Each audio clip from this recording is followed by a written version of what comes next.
Boxing King Media in association with Boxer with me, the Omen Spencer Oliver. Spence, great to see you after probably 48 hours or so. Yeah, I know. Do you know what? That was a mad week, wasn't it? It was just like, do you know what I mean? Them fight weeks, anti-Joshua, when it's an anti-Joshua fight week, it's just nuts. Do you know what I mean? And that's basically what it was. It's just been absolutely nuts, man. Like, you know, like on the night, I was doing like a brunch in the Slug and Lettuce before that, like 2 till 5. Then we went and done the comms for TalkSport. Then I went to the Intercontinental to do a reaction to for someone else. Done that, got in at like 2:30. My daughter come with me, got in at 2:30. Totally forgetting that I'm doing breakfast for TalkSport in the morning. Totally forgot about that. Went to bed, right? Went to bed. All of a sudden the phone rings. You know, one of them moments you think, fucking, I was shattered, man. I'm thinking, so I'll get that or not. Oh, God, let's get it. And I'm like, hello, yeah. Spence, we're just going into the ad break, mate. And yeah, we'll be with you. Right, you ready? And I was like, oh, mate, I forgot about it. You know, when you got to, like, reset your brain and go like, who was fighting last night, right? It was Joshua. It was one of them moments, mate. I was so tired, but what a fight week, man. What a performance, actually, from Josh. I was pleased for him because what it was is he needed that show reel knockout, and that's what he got, and I think that's what we take from it. Look, yeah, it was like he was getting booze in there. People wanted to see him more explosive. People wanted to see him putting his shots together. I think what he got from it was that he grew in confidence as the fight was going. He was always controlling the space, do you know what I mean? He was always in control of the space, but I think what he's learned from that Andy Ruiz defeat is that take your time and find it and wait for the right opportunity, and that's pretty much what he done. I think that he showed that his foot movements improved a lot. I think he looked more relaxed. He was, you know, his defence was good. He was thinking more, and we got the knockout, or he got the knockout that he needed, and that was the most important thing going into the. Prince Khalid was there, by the way. Did you know that Prince Khalid was over skills challenge? And yeah, I think that we get that fight now in January time. I'm hearing that they're looking at making that fight in January. Him and Deontay Wilder. Joshua needed that going into that one. Yeah. Online, a lot of people saying he still comes across gun shy. I asked Joshua after the fight, are you just trying to get across to people that you have a new style? This is a new style that you're walking. His remarks back were quite simple, that I just got to do what I got to do to get the win. But ultimately, do you still feel like he's gun shy? No, like, so what he's learned, like I say, what he's learned from that Andy Ruiz one is that you, at this sort of level, you can't be reckless. Do you know what I mean? Helena's one of those guys, he's big, he's rangy, you know, he throws that big right hand through the middle, and you know, heavyweight boxing, you can't be reckless. One shot, as we saw against Ruiz, turns it all around. And I think that's what he's learned now. That it's like, you know what I mean, like he was there. Yeah, I want to see him throwing the shots and threes and fours. I want to see him going into phase 2. But he said, look, I felt in control of what I was doing. I knew that it was going to come, but it was about picking the right moment to do that. I think that's what he's learned from the defeat. So look, yeah, the public weren't happy with it. I think that, you know, they still feel that he's gun shy, but he knows what he's doing. Do you know what I mean? And you go, right, now you're going into a fight with Deontay Wilder, that's next. You can't perform like that against Deontay Wilder because you can't give him the space. You've got to meet him really, and he's got to be educated about what you do, but ultimately you've got to be prepared to get knocked out to knock him out. And that's where we're at with it. But I think that would have installed the confidence he needs going into that fight. Does that make sense? So he needed a knockout, he needed a show real knockout, and he got that. I think that's what we take from that performance. We saw him growing in confidence as the fight was going on, but he knew what he was doing, he knew what he was looking for, and he was waiting for his time. That's basically, that's what he says, that's where he was at going in that fight. So, I mean, he's got to do this for himself, not for the public, to please the public doing what he's done, because, like I say, the Wilder fight's going to be a shootout, man. It's going to be a shootout. And he needed that going into that fight. Tony Bellew said on the DAZN broadcast that Joshua shouldn't go into the ring with Wilder. I asked Johnny Nelson the same question, and he goes, he shouldn't fight Wilder next. Why not? Why not? Like, you know what I mean? He's like, look, the geezer's just now cementing legacies, and for me, he doesn't get the respect that he deserves. You know that, like, you know, like world silver, Olympic gold.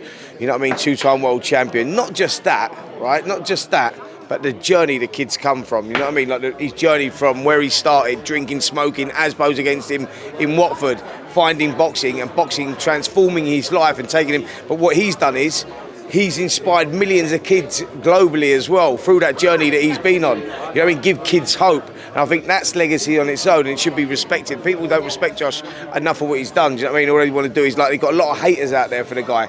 And I go, listen, mate, just look what he's done, right? And look what he's trying to do. He's trying to become a 3-time world heavyweight champion. Yep.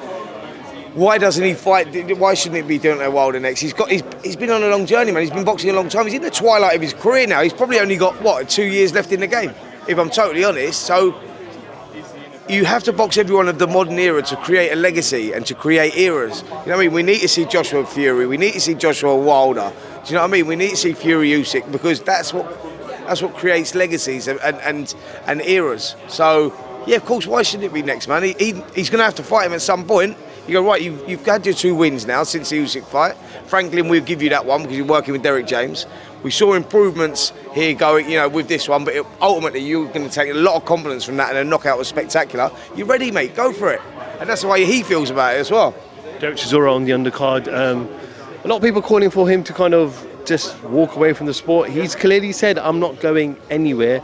I want to have at least 3 more fights. Yeah, that's Derek, mate. That's what he's all about. You know what I mean? You got to let him do what he wants to do. Look at that fight on Saturday night, right? You look at him and go, wow, man. You know what I mean? Father Time's catching up with him. He looks slow, he looks ponderous, but what he's got, Derek, is massive balls. Huge balls, man. And he turned that around, he dug in there against Washington, and he sort of like, it was going against him, mate. For the first 3 or 4 rounds, I'm thinking, this is not good, man. Like, Derek looks old. He needs to get out there, but he done what he does. He entertained, the crowd loved it. Do you know what I mean? And he turned it around, he pulled off the victory. It was a close fight, to be fair, that one. I think the scorecards were well out, by the way. It was fucking 8 rounds to Derek winning by 8 rounds. And go, come on, mate. Like, this is a fight that could have gone a round either way. Some people felt that he lost, other people felt that he won. It could have been a draw. It was a close fight. But I was pleased for Derek because he pulled it off again. He's a great entertainer, man. He's been an unbelievable ambassador to boxing, great servant to the sport. And, he's. If he walks away tomorrow, I'd be happy. I'd love to see that. Do you know what I mean? Because I think he's had an unbelievable career. He's got enough money. He's earned good money. He's doing stuff now out in Saudi, as you've seen, with Skills Challenge and all that. So I go, listen, mate, come on. I'm happy to do that. But Derek loves that moment. That he thrives off that buzz. You know what I mean? The crowd, etc. And he's become a fan's favourite. So let him do what he wants to do, man. I'd love to see him hang him up, but he probably will have a few more fights, if I'm totally honest, because that's what old Del Boy does. Let's bring it back to why we're here today. Obviously, Joshua BUATSI takes on Dan Aziz.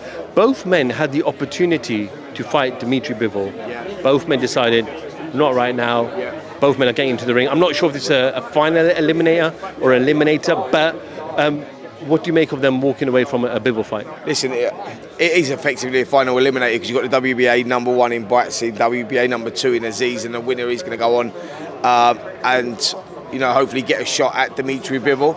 But I love this fight, if I'm totally honest. This is a real trade fight. Anyone that knows anything about the sport knows that this is a decent fight, man.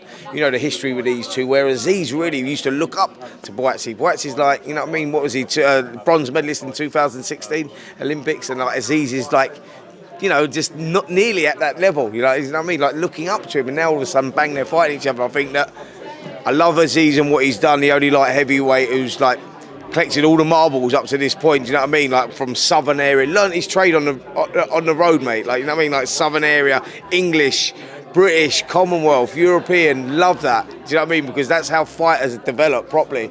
And now he's caught up with BUATSI. You go, if you would have mentioned this 18 months ago, you go, nah, man, BUATSI way too much for Aziz. Now you're going, it's a 50-50 fight, this.